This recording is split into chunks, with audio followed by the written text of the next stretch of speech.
tawag doon sa OBS. Okay, start na po tayo. Magandang araw sa ating lahat mga kababayan saan man panig kayo ng daigdig naron. Dito na naman tayo sa another episode ng ating vlogs Badong Aratilis po. Pag-uusapan natin ngayon, ito po yung ah, latest casualty. Ang laki na po, 188, no? Ang latest casualty, iba pa po yung mga nawawala, iba po yung mga injured. Sana man lang, no? Yung ating pong mga kababayan, lalong-lalo na po tong gobyerno at saka mga kaalyado na, sana meron kayong ceasefire muna sa atake sa mga Duterte. Alam niyo yun, yung mga sakunang ganito, i-welcome na, ano natin, magtulong-tulong ang panawagan dapat natin. Tulong-tulong muna tayo, no? Kung meron kayong dapat asikasuhin, ipaliwanag sa tao. Wag harapin po natin yung totoong problema. Hindi po yung nagagawa pa natin na lituhin pa yung mga tao. Alam nyo, doon nagagalit yung mga tao eh. Biktima na nga ang mga tao tapos lilinlangin nyo pa. Kaya yung mga, kaya tayo galit na galit kay Redon, kay Magalong, lalo na sa dalawa na yan. Siyempre, constant naman yung galit natin dito sa mga lintik na dilawan at kakamping na wala na po naiisip na katinuan. Wala na talaga, lalo ni Apo ni Cory. Walang katuturan eh. Yung paraan nila ng pagtugon sa problema, doon tayo namumblema.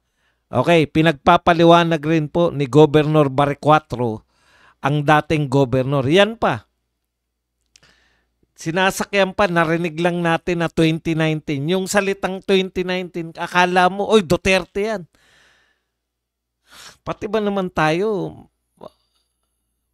makikiintriga pa tayo kay Baricuatro at ang linaw po ng mga ipinahayag ni Baricuatro, ni Governor Baricuatro, na ang binabanatan niya na may malaking kasalanan dito, yung dating gobernador.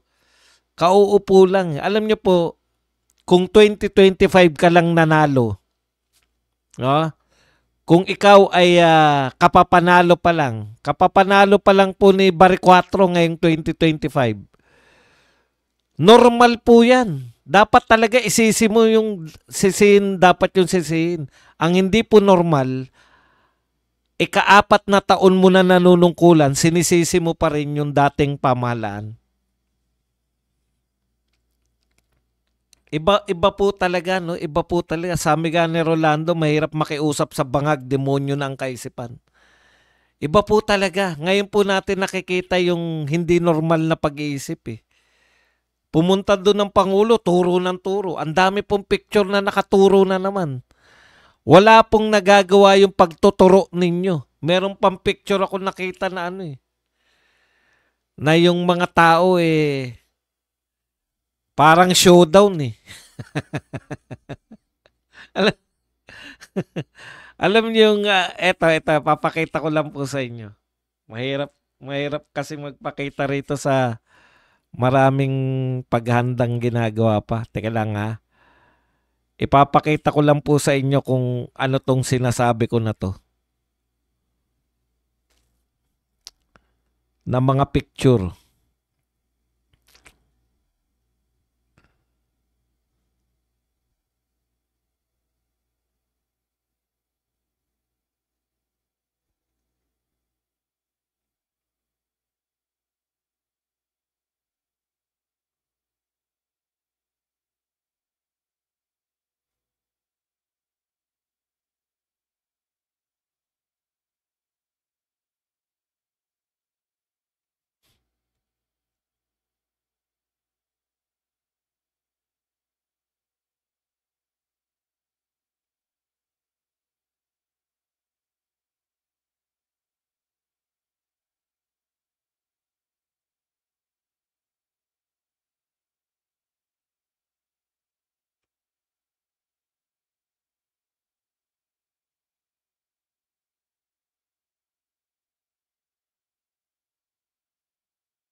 Kita nyo naman, no?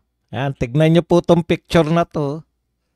Ha? Meron ng binilugan na. Nakita nyo po yung itsura ni BBM na nakatingin sa malayo tapos nakaharap po yung mga mamamayan. Ayan. Ang tindi ng datingan, no? Kala mo magkaaway. Ito po yung grupo ng mamamayan sa kaliwa. Tapos si BBM na nakaporma na. Kala mo, ayan, no? Tignan nyo naman si BBM, oh. Ha? Oh, 'di ba? Nasa helicopter, patingin-tingin. Ah. Ito po ang pinakamagandang captionan sa lahat eh. Ah. Ayan, no? Buti pa to si Ryder eh. Corruption, Manila, Baha, Cebu, Investigasyon, Davao. Grabe, kuwang-kuwa mo kuya. What the world need now is love. Meron pa akong gusto mamaya. Ah, hinahanap ko yung yung mga nagtuturo si BBM eh.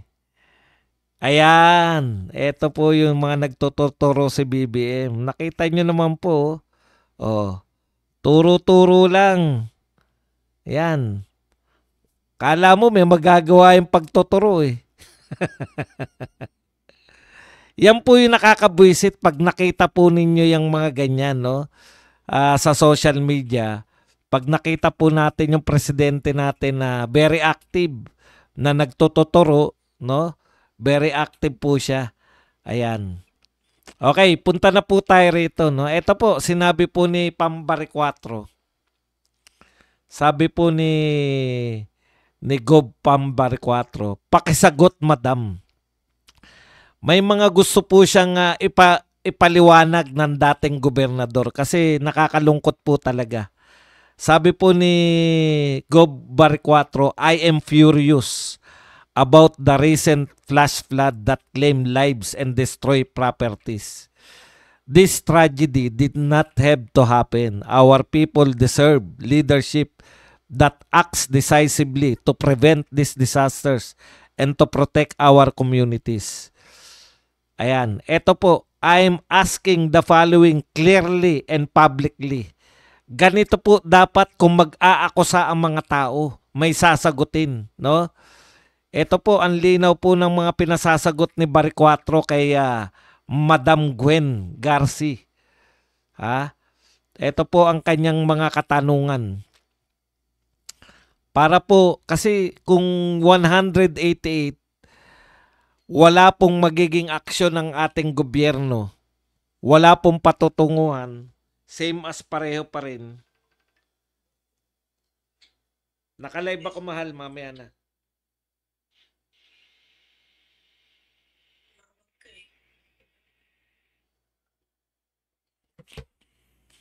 Okay.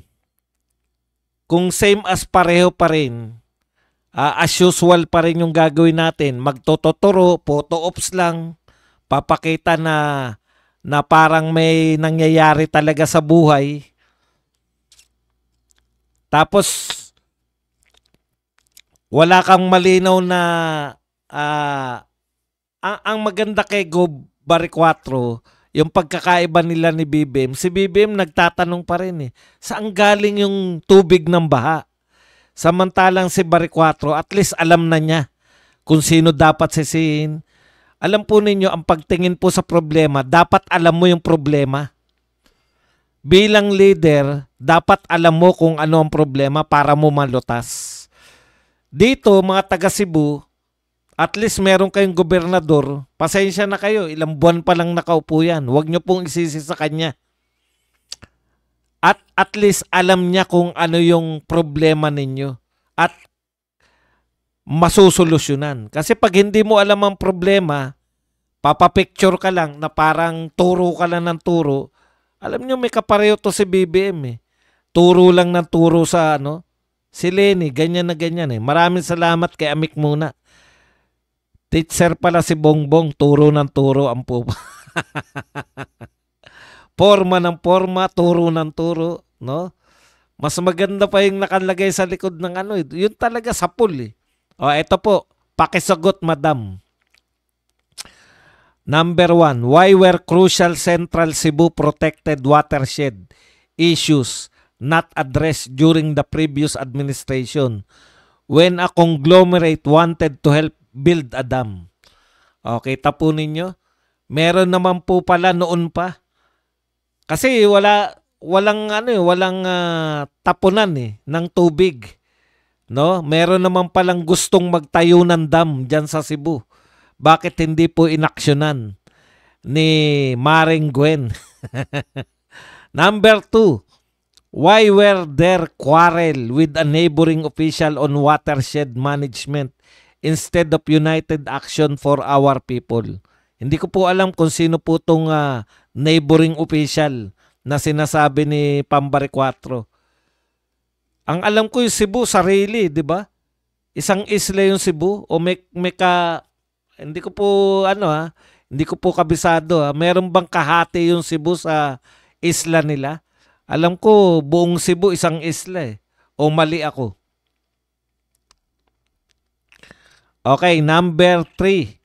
Why did massive quarrying and development continue in the area and what oversight or safeguards failed to prevent environmental damage? Tingnan niyo yung mga outsider tayo. Ang alam lang natin na problema, flood control projects. Pero ito po konkreto, alam na po ni Barry 4 kung ano yung mga problema. Walang pupuntahan yung tubig. May gusto magtayo ng dam, hindi pinayagan. Nakikipag-away sa watershed, hindi inintindi watershed. Ito po, mayroon palang matinding quarrying. At saka development sa area na yan. Alam ko po, parang may nabalitaan ako dyan na yung isang bundok mismo ang gagawing subdivision ng pangmayaman. Parang nakita ko yan dati. Monterasa bata pangalan yan. Yung mga taga Cebu po, pakitulungan lang ako. Nakita ko po talaga yung yung plano eh. Bundok, puta, tatayuan mo ng Paano yun sisibakin mo yung na yun? Yung kabundukan, no? Tatayuan mo ng mga mamahaling mga condominium, parang naging parte ng bundok yung condominium. Slater Yang ba yun? Yung nagpapatayo nun?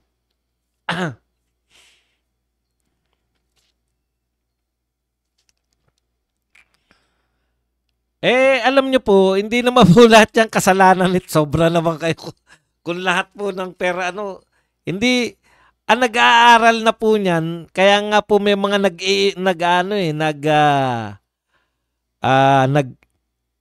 may mga local government official tayo. Hindi naman po lahat yan nati-check na ng Pangulo eh. Alam niyo po, ang ginagawa po dyan, di ba? Wag niyo pong sabihin na porket nagsimula ng 2019, kasalanan na naman ni Tatay Digong. Nasanay po tayo sa ganun eh. Ibig nyo sabihin, pag ganyan po kasi yung mentalidad na natin, nagsimula yan kay Tatay Digong kaya siya may kasalanan. Kung ngayon po tayo namumblema, lutasin po natin ngayon. Kasi kung ang lagi po nating ikakatwiran, nagsimula yan nung panahon ni Tatay Digong, siya may kasalanan, anong gusto nyo solusyon? Time machine? Lulutasin nyo. Ang paglutas po ng problema, yung ngayon po nyo lulutasin. Ngayon po may problema eh. Di ba? Okay. Lulutasin nyo ngayon. Hindi po pwedeng balik tayo ng balik na. Hindi ko po kaya. Ako naging leader po ako eh. Yan po, usapin po yan na lagi niyong ibabalik yung dating presidente, no? Pagka wala kayong kakayahang lutasin yung problema, at least si Barry 4 tinutukoy niya. May malaki tayong problema dahil continuous yung quarrying. Malamang yung dolomite. Di ba diyan galing yung dolomite? Continuous yung development. Yun nga, yung Monterasa ba yan? Ngayon lang po ako nakakita na magtatayo ka sa gilid ng bundok, iaayon mo sa bundok.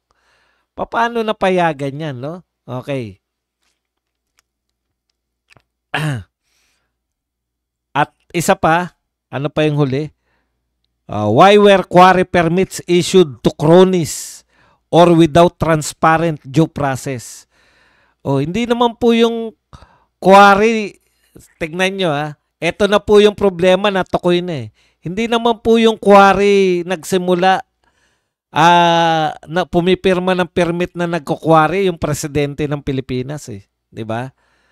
Ayan yan eh, sila Gwen Garcia yan eh. Buti na lang si Barry Cuatro na ngayon kasi kung kay Gwen Garcia pa yan, putya, parang ala Marcos lang yan na magtuturuan. Why was environmental protection given insufficient priority during that tenure, risking lives and livelihoods?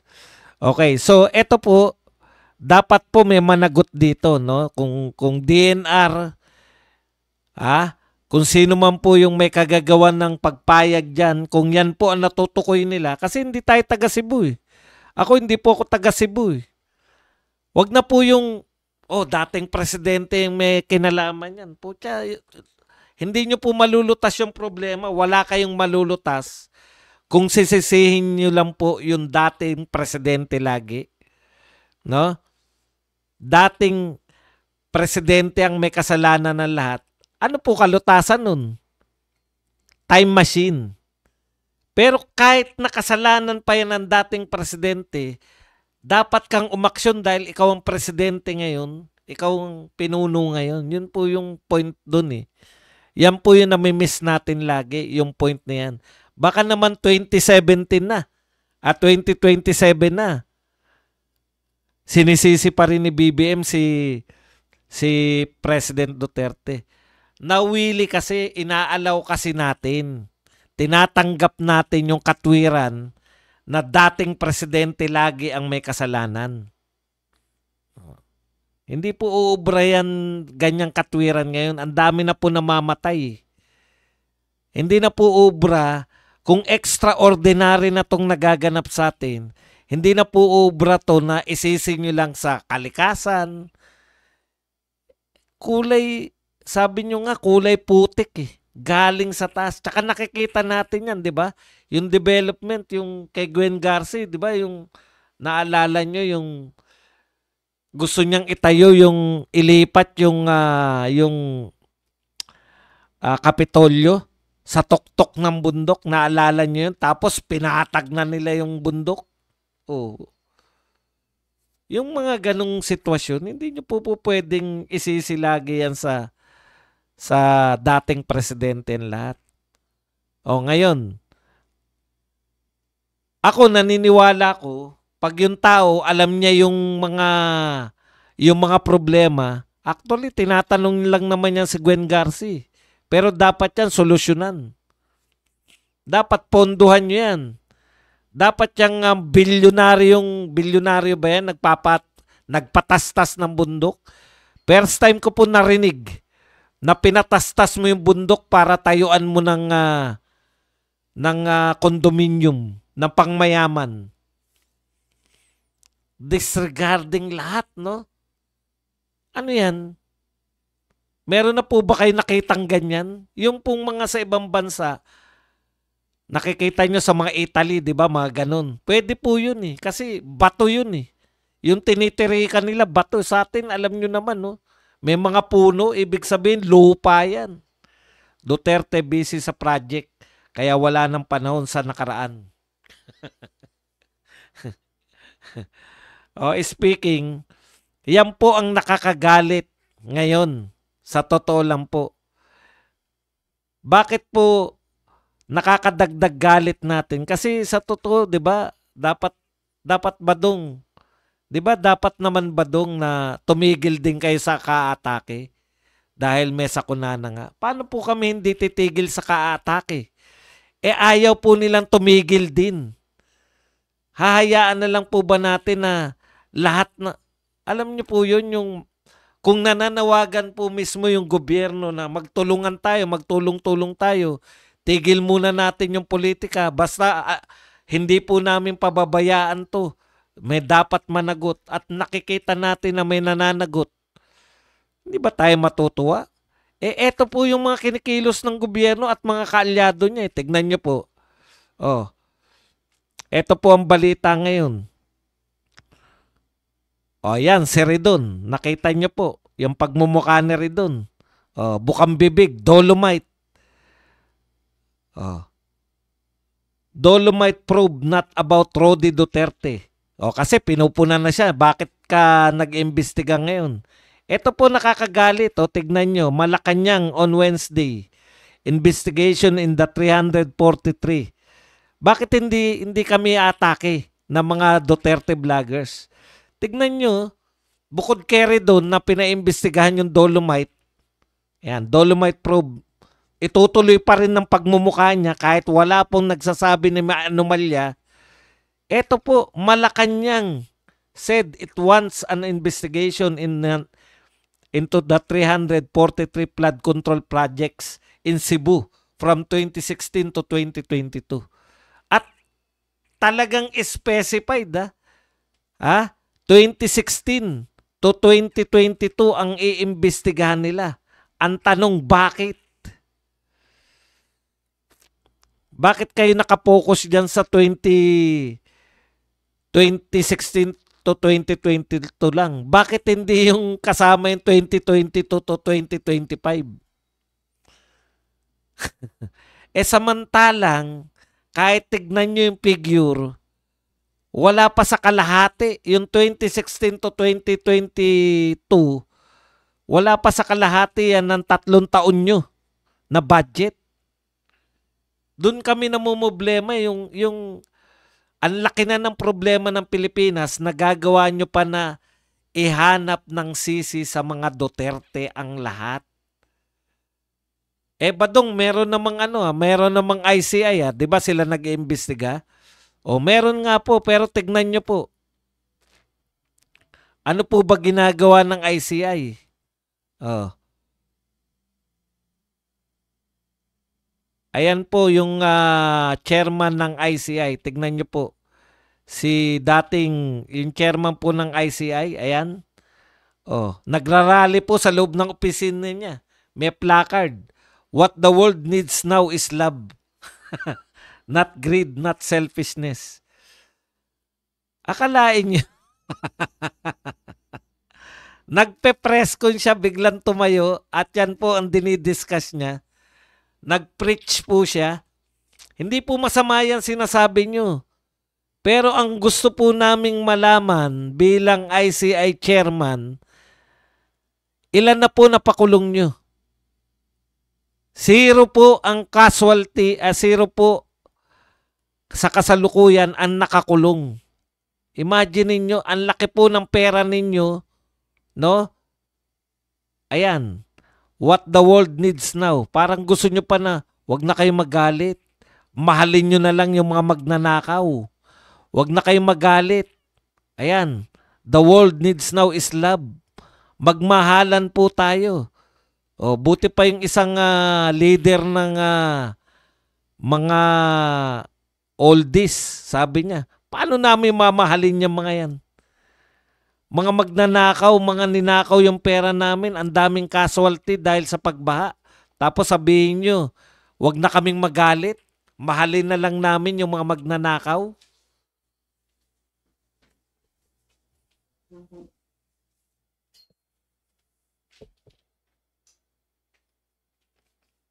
Hindi ganon lumalabas yung kapugian natin eh. Wala pala ako ilaw. Nakalimutan kong i-switch yung ilaw natin. Hindi ba kayo magagalit sa mga ganito? O yung mga kaalyado naman. Oh, eto po, kaalyado nila. Si Ridon. Ayan. Tuloy pa rin po, no? Tuloy pa rin po yung pagmumukha niya sa pag-iimbestiga rito. Asan na ba si Ridon?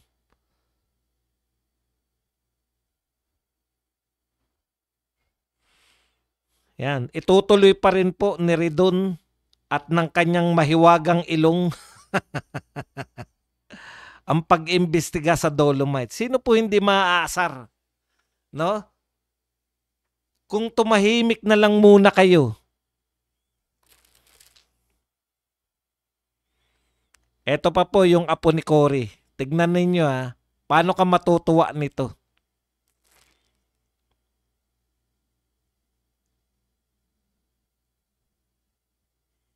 Ayan. Yan po ang apo ni Cory. O ano po ang panawagan ng apo ni Cory? Kung hindi nyo nakikita, yan nanawagan, no?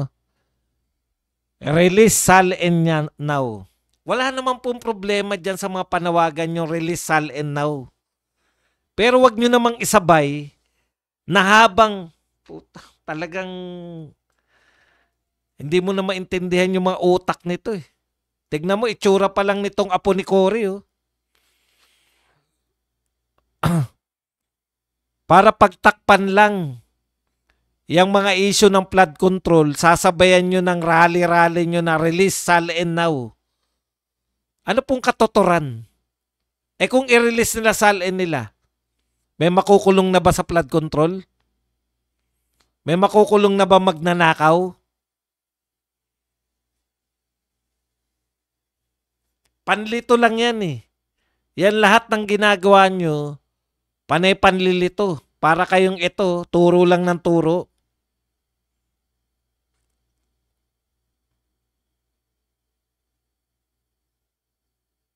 Okay. Yung tagapagsalita naman, puta, wala rin katotoran lahat. Itinanggi ng Malacanang na nananawagan ng Pilipinas ng foreign assistance mula sa ibang bansa. Eh ano ngayon? Putak. Ang gusto naming ipaliwanag nyo kailan may makukulong, hindi yung mga tinanggi ng Pilipinas na tayo ay mga... Eh ano ngayon kung itanggi nyo na kayo nanghingi ng tulong? Anong koneksyon? Manghingi kayo ng tulong o hindi? Gusto namin may makulong. Gusto namin may makulong na magnanakaw. Gusto naming matukuyin ninyo kung sino po yung mga mastermind. O, ang malupit pa nito, yung mga grupo po ng mga dilawan at saka mga kaparian, nananawagan na po ng November 30 rally. November 30 rally, ang panawagan po nila ay anti-corruption. Pero tiyak natin, Duterte. Ito po sinabi ni Amik. Maraming salamat Amik sa padoble. Duterte busy sa project kaya walang panahon sa nakaraan. Tama po yan. Yung mga ginawa po ni Duterte, napakarami. War on drugs, build. Busy po siya, anti-corruption, peace and order. No? Napaka-busy niya para sisihin pa si Alam niyo yung naninisi lagi sa nakaraan. Wala pong proyekto may pagmamalaki. Kumpara niyo po yung mga vlogger. Vlogger po ni Tatay Digong. Nung panahon, pinagtatanggol din po namin yung presidente. Nung panahon po ni Tatay Digong, pinagtatanggol din namin yung presidente. Pero ang pagtatanggol po namin sa presidente, yung mga proyekto niya, may build ba kayo? O may Dolomite ba kayo? O nalinis nyo ba yung Boracay? O war on drugs, napatahimik nyo ba yung mga drogista? Proud na proud kami. Nung panahon ni Tatay Digong na ipagmalaki. Ngayon po, tawa lang ng tawa yung mga bugok eh. Yung mga vlogger ni BBM. Nakakulong pa rin ng presidente niya. Bukas, paggising mo ba dong? Kakain ka na naman ng mic sa galit ba dong? Pero bukas, presidente si BBM pa rin. Pucha, yun lang ang kasiyahan nila. Alam nyo, yun lang ang pinagmamalaki nila. Bukas, paggising natin, kahit magalit tayong mga Duterte ngayon, presidente pa rin si BBM. Bukas. Tindi, no? Antitindi ng mga sapaw, no? Tapos, maraming salamat muna kay Eddie Morcroft. na nagbigay sa atin ng $699. Gusto ko na mag-amok, Boss Buds.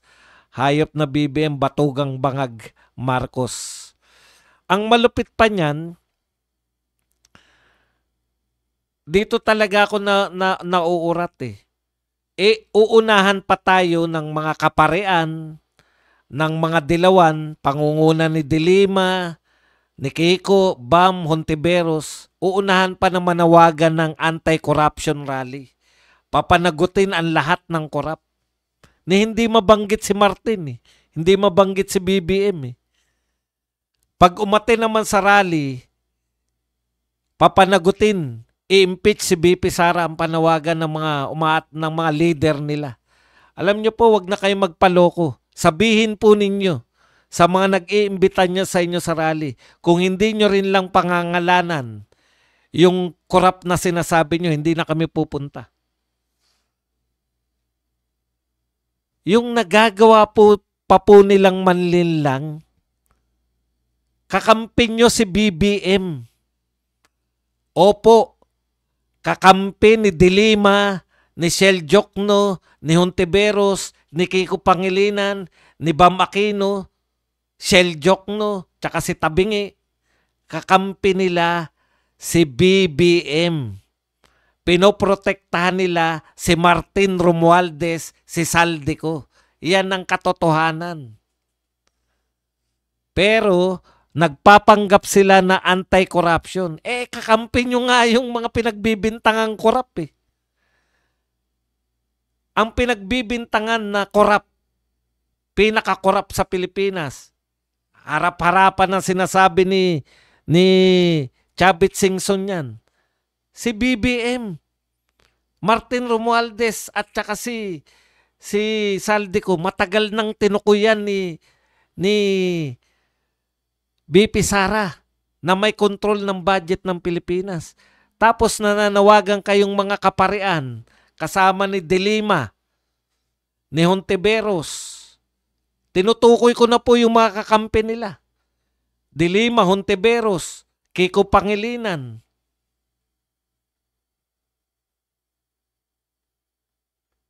Kayong lahat kayo, kakampi nyo si BBM, si Saldico, si Martin Romualdez. Tapos mananawagan kayo ng anti-corruption. Anong pinagkaiba ninyo kay BBM? Napupunta ron sa may ghost project at sasabihin niyang galit ako. Biruin nyo, walang nagawa kahit na ano. Galit ka sa gobyerno mo. Gobyerno mo yung may... Gobyerno mo to. Ini-expose mo yung gobyerno mo na may malawak. Ang tanging nagawa ni Marcos at pinagmamalaki nila. Kaya raw hindi involved si BBM dyan sa mga nakawan na yan. Ako nga nag-expose eh. Hero pa siya. In-expose mo yung sarili mong gobyerno na may malawak na nakawan. Tapos yung mga kakampi niya nananawagan ng anti-corruption rally. Puta talagang binubobo tayo ng mga to eh. Pagdating mo ron sa anti-corruption rally, makikita mo ron, impeach BP Sara. Huwag po kayo magpauto.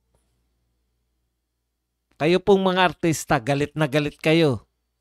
Mataas ang tax nyo. Pero kayo nang aakay sa tao para, anong kinalaman ni BP Sara sa sa flood control project? Mayroon bang testigo kayo narinig na nag-deliver po kami ng mali-maletang pera kay BP Sara? Bakit? Pagdating dun sa rally, ang sinisigaw nyo, BP Sara. Kung gusto nyong i-rally si BP Sara, huwag nyo isabay sa anti-corruption. Kasi ginagago ninyo yung mga tao. Dun kami naaasar eh. Tapos nagtayo kayo ng ICI. Ang unang mga pahayag ng mga miyembro ng ICI, hindi ka pwede diskaya. Dahil makasalanan ka. Hindi ka pwedeng maging testigo. Sino ngayon ang testigo laban kay Martin? walang testigo, tapos yung media natin, bakit kinakagat ninyo mga mainstream media? Bobo ba kayo lahat? Kayong mga taga-mainstream media? Meron pa ako narinig eh. Sabi wala naman daw ebidensya. Panay paratang lang daw yung Saldi ko ha. Wag na muna kay Martin. Si Saldi ko raw, wala naman daw ebidensya laban kay Saldi ko. Panay paratang lang daw. Hindi ba kayo nag-aaral? Kayong mga taga-media? Ang narinig ko niyan si ano eh. Tinatanong na si Toby Chanko eh. Mukhang matalino naman. Mukha lang sila matatalino eh, di ba? Yung anong pangalan, no? Di ba? Si Karen Davila. Meron pang isang taga-ABS-CBN na medyo maganda rin. Hindi siya maputi. Wala naman daw ebidensya labang kay Saldi ko. Wala pang ebidensya. Ang testimonya po, ebidensya yun. Ang tawag doon, testimonial evidence.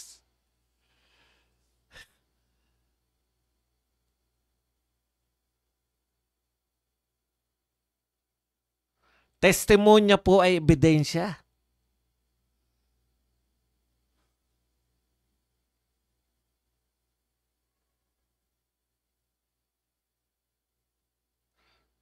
Badong, mas mabuti na maging bobo ang mainstream media dahil sa pera. Matalino ka pero malugi naman ang channel mo. Akala mo lang yun. Akala mo lang mas mabuti yun. Hindi ako yayaman pero masaya ako na yung sinasabi ko hindi galing sa iba. Sabi nga ng amo ko, wala nyo sa Pilipinas kung ano nangyayari sa mga vlogger lang nila napapansin na gulo na ang Pilipinas. Hindi Corina. 'Di ba Corina Sanchez, yung isa pa. Yung bata sa kanila lahat, mas bata kala Pinky Web. Yung Inglesera na hindi maputi. Sabi wala namang pang ebidensya raw na napapakita galing para kay Saldi ko. Hindi pa ba ebidensya yun? Lahat ng tao nagsabi na nagbibigay sila kay Saldi ko. Ano pa bang gusto ninyo? Hindi po si Pinky Wave, kilala ko yun eh. Hindi rin si Gretchen ho. Pinay na pinay ang itsura niya. Pinay na pinay. Inglesera, mukhang matalino. ABS-CBN. Hindi po si Gretchen ho nga. Sige, magsabi pa kayo. Hindi siya ganong kasinsikat ng mga binabanggit nyo eh.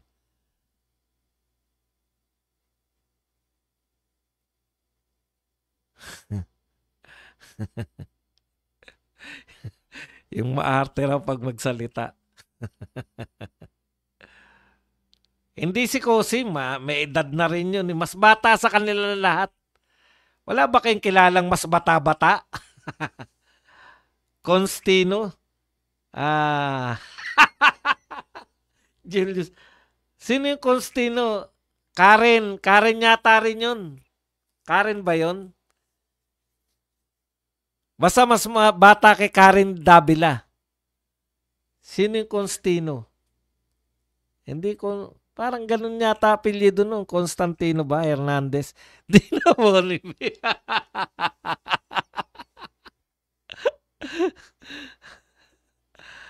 Constantino. Anong pangalan ng Constantino?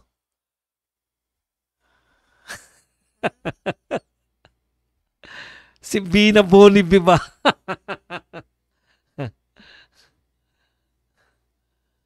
Hindi si Karen Jimeno. May edad na rin yun. Mas bata rin kay Karen Jimeno. Bata lang yun eh. Carmina? Hindi, Carmina.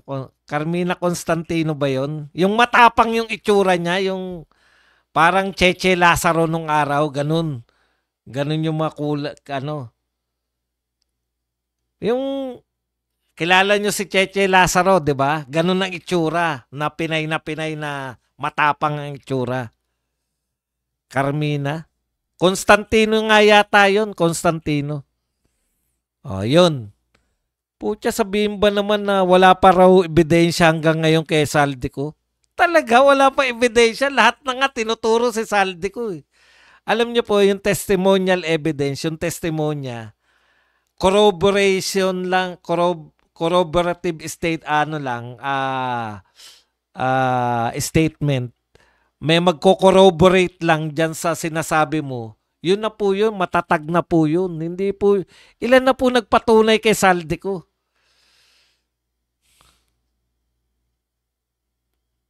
Constantino, yun nasa ANC. Yun, yung mukhang matapang ang itsura. Yan. Carmina Constantino. Yan. Ayun. Sabi ko, ano ba naman itong mga reporter na to? Mga basic yung... Ang alam lang siguro nila ebidensya, kailangan magpa-picture kailangan nyo ba yung may received copy? Papapirmahin nyo si ano? Papapirmahin ninyo si... Sabi ko, ano ba itong mga utak ng mga to? Dapat ba pumirma si si Saldico na na-receive niya yung 46 na maleta? Okay. Kaya ito po yung mas nakakagalit sa amin. Ito po napaka-practical. Ito talaga yung ito talaga yung pinaka yung kumbaga magsa-summarize ng hinaing natin. Ayan, no? Yang suot-suot ng suot-suot na itong si Ryder. Yan. Corruption, Manila. Baha, Cebu. Investigasyon, Davao. Dolomite. 'Di ba? Yan yung problema natin Yung mga action mismo ng gobyerno. Paano mo ina-action? Lalong nagagalit kasi si Magalong, nakikita nila naroon sa Davao at kung ano-ano lang po. Naku, kung ano-ano lang talaga. Ito ba naman, hindi pa kayo magagalit dito? Ito nga, tignan nyo, ang galing nito ng tao na to. Yan, Ayan, sa Baguio yan di ba? Tignan nyo nga, Magalong, na anong ginagawa mo sa Davao? Bakit hindi itong imbestigahan mo? Itong, yan. Yan po yung papunta ng Baguio Alam mong malapit ka na sa Baguio, pag nakadaan ka na rito, mahuhuto. Magaling tong Badong Aratilis na to Political analyst Landslide sa Baguio, di masolusyonan kahit sandamakmak ang pondo inilaan. Yung mayor nila busy sa pag-imbestiga ng flood control sa Davao City. Yan po ang nakakagalit. At ito pa po ang ginagawa nila. No? Akusasyon ng akusasyon sa mga Duterte, paninira. Yan po. Bongo. Sabi nila may bahay daw. Sino nagsabi niyan? Trillanes. Pero nalingan na lang lahat yung mga binibintang sa mga Duterte sa Duterte. Eto si Magalong Kanus amo mag-inspeksyon sa ghost project ni Sandro Marcos ug Martin Romualdez. Eto hindi ko alam kung tama tong aking translation kailan ka mag-inspeksyon sa ghost project ni Sandro Marcos at Martin Romualdez? Ganda pa ng ngiti niya Anong ginagawa mo kasi dyan sa Davao? Wala ka naman nakikita. Di ba? Nakakaawa ang putya. Nakakaawa ka naman. Ito po. Yan. Panagutin ang sangkot sa paggamit at paglustay ng pondong pampubliko. Ito po yung pinuno ngayon ng mga kaparian sa Pilipinas. CBCP. At wakasan ang sistemang pampolitika. Huwag naman ganun. Ano wakasan ng sistemang pampolitika? Mali po grammar nyo. Bishop. Papanagutin daw ang sangkot. Bakit hindi mo sabihin kung sino yung papanagutin? 'Di ba? General statement sila, 'di ba? Ngayon, pag umatin ka sa rally nito ni Bishop, Duterte ang papanagutin. Ganyan manlin lang tong mga to eh. Ako, Katoliko ko, pero Bishop, mali ang ginagawa mo na yan.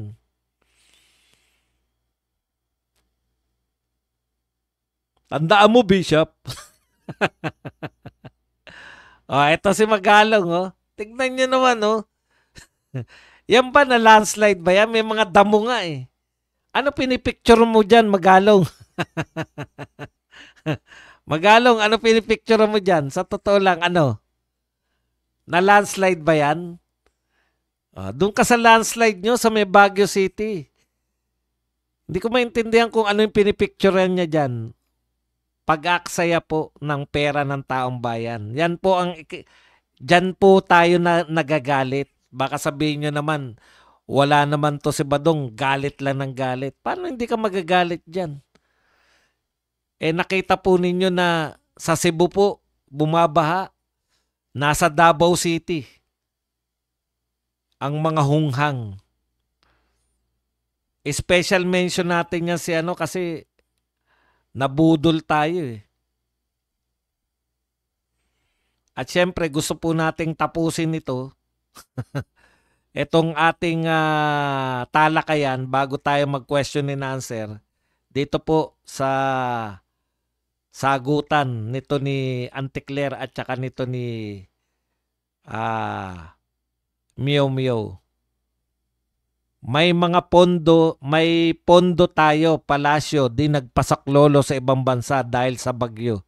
Sinagot naman po yan nitong ni Congressman Mio Mio ng wala nang bansang tutulong sa atin, alam nilang nanakawin lang ni Marcos ang ipapadala nila. Ganyan po tumukoy, Bishop, no? Daig pa kayo nito ni Mio Mio eh. Ganyan po tumukoy ng paglaban, Bishop. Hindi yung very general po yung mga pinagsasabi natin. Hindi yung... Okay. Yan lang po ang ating paksa. Pwede na po kayong magtanong. Pwede na po kayong magbigay ng